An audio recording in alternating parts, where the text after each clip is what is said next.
નમસ્કાર, મારું નામ ડૉક્ટર મુર્તુઝા મકાસરવાલા છે. હું શેલ્બીના અંદર રોબોટિક એડવાન્સ લેપ્રોસ્કોપિક જીઆઈ અને લેઝર સર્જન તરીકે મારી સેવા આપી રહ્યો છું.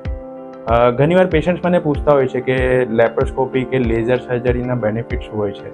તો આજના દિવસમાં હું તમને એ વસ્તુ માટે થોડુંક ઇન્ફોર્મેશન આપીશ.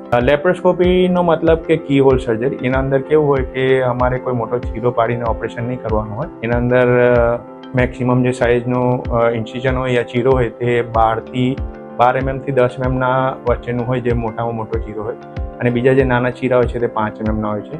તો એ જે ઓપરેશન આપણે કરીએ એના અંદર ફાયદો શું થાય કે પેશન્ટને હોસ્પિટલમાં જે સ્ટે હોય તે ખાસો ઓછું થઈ જાય. ઘણીવાર આપણે મોટું ઓપરેશન કરવાનું હોય, જેમાં મોટો ચીરો કરીએ તેમાં પેશન્ટને 5 દિવસથી લઈને 10 દિવસ સુધી હોસ્પિટલમાં રહેવાનું હોય, તે વસ્તુ લેપ્રોસ્કોપીમાં 1 થી 2 દિવસમાં કન્વર્ટ થઈ જતું હોય છે.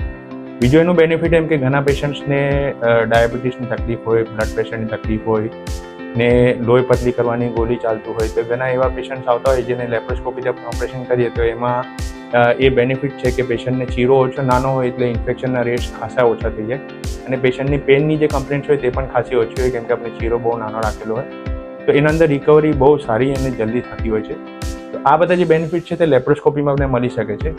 હવે ઘણીવાર પેશન્ટને કન્ફ્યુઝન હોય કે લેપ્રોસ્કોપી અને લેઝર બંને સેમ વસ્તુ છે. તો હું તમને એમ કહીશ કે લેપ્રોસ્કોપી જે છે તે પેટના ઓપરેશન વાસ્તે થતું હોય છે, અને લેઝર સર્જરી જે છે તે લેઝર મશીન જે યુઝ કરીએ એનાથી થતું હોય છે. એના અંદર જે લેઝર આપણે યુઝ કરીએ છીએ તેનાથી જ્યાં આપણે તકલીફ હોય ત્યાં બાજુ લેઝરથી એનું ઓપરેશન કરીને તે વસ્તુને આપણે નિદાન કરતા હોઈએ છીએ.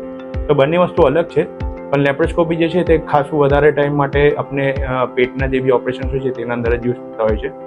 હું મારી વાત કરું તો હું થાઇરોઇડની બી સર્જરી લેપ્રોસ્કોપીથી કરું છું, જેને એન્ડોસ્કોપિક સર્જરી કહેવાય.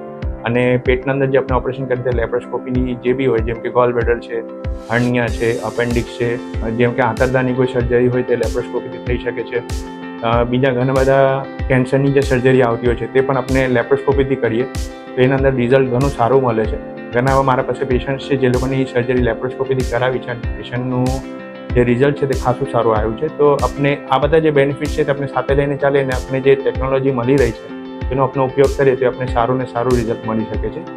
આ બધી વસ્તુ આપણે શેલ્બી હોસ્પિટલમાં અવેલેબલ છે, એટલે તમારે નિશ્ચિત થઈને કોન્ફિડન્સ સાથે શેલ્બી હોસ્પિટલમાં આવીને તમારી સારવાર કરાવી શકો.